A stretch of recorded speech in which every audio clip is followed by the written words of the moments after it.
Okay, the next thing we want to think about is moving some stock back from our shop one to our DC. So sometimes, let me bring up the diagram, sometimes there is a need to return stock back to the distribution centre for whatever purpose. So let's see how to do that. So let's go back to our overview, and what we want to do here is we want to go from store one back to our DC, and we'll create a new transfer here. You'll notice here that we've got automatically got the source location is store one stock, and destination is the returns. So that's all ready to go. So what I'll do is I'll pick out product A and how many we're returning. Let's say 2. Now again, this is going to create a draft, and we haven't reserved any quantities yet, so the forecast button is red. But what we'll do is we'll mark this as a to do, and it will then go and reserve stock, and then we'll change the forecast button to green, so I can see that we've got stock actually reserved by this quantity number here. And again, I can have a look at my hamburger item and change anything we need to on a line by line basis. So we've got our source and destination, but going through the hamburger icon, I can adjust any particular line by line, and maybe this is going to multiple places within the DC or whatever. It doesn't really matter. For the sake of this video, it just means that this is my general overall source and destination, whereas here I can actually go line by line and adjust any as per my requirements.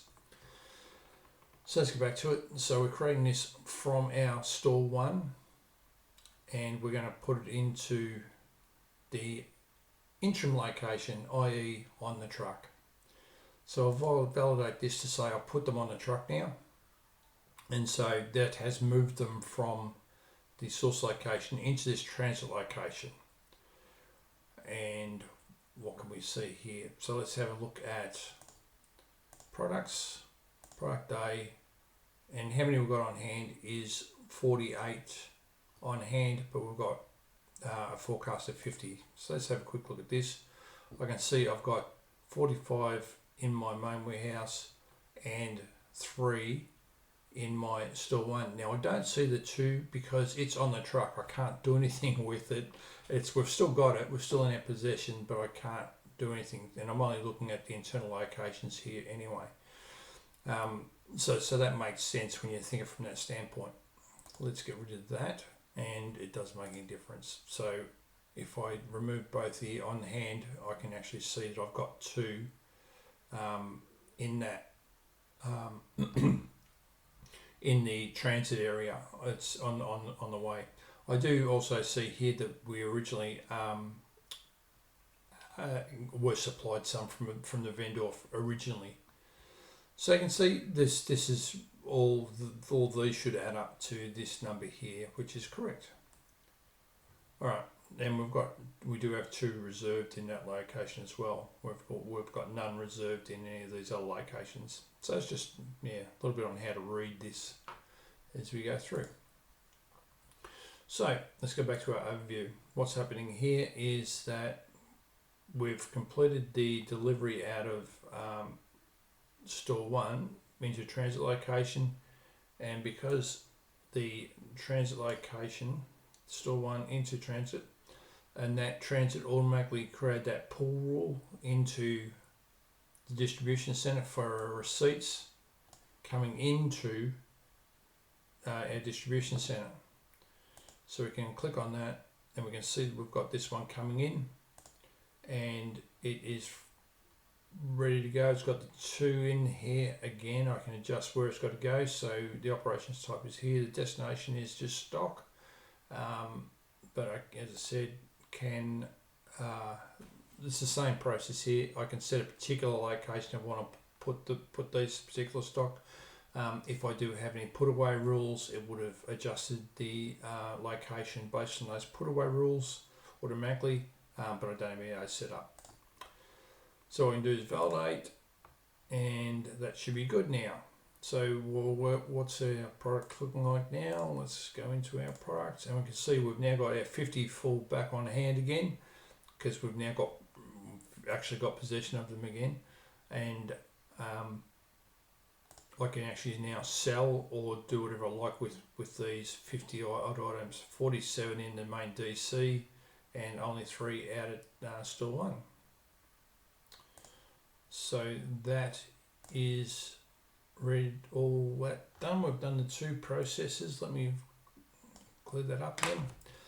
So what we did initially was was it this one? Yes. So initially we got our 50 items from our supplier. We then sent 5 out to store 1, and then store 1 sent 2 back to our distribution centre.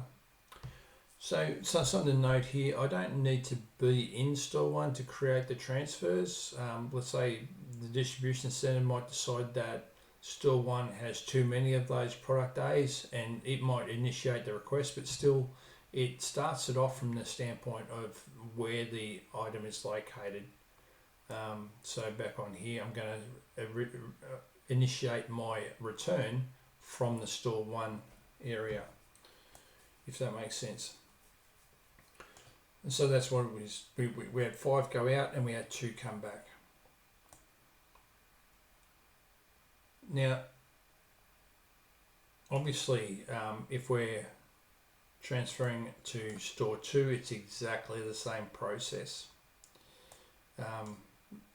But I think in the next one we'll have a look at maybe transferring packages now, because one of the main purposes of putting this all together was to manage the transfer of stock by packages. We don't often do individual items if we've got, we tend to move things via boxes, particularly if they're small items. And so the main point of this whole thing is to get to the next stage where we're moving things around via packages. So I'll come back to that in the next session.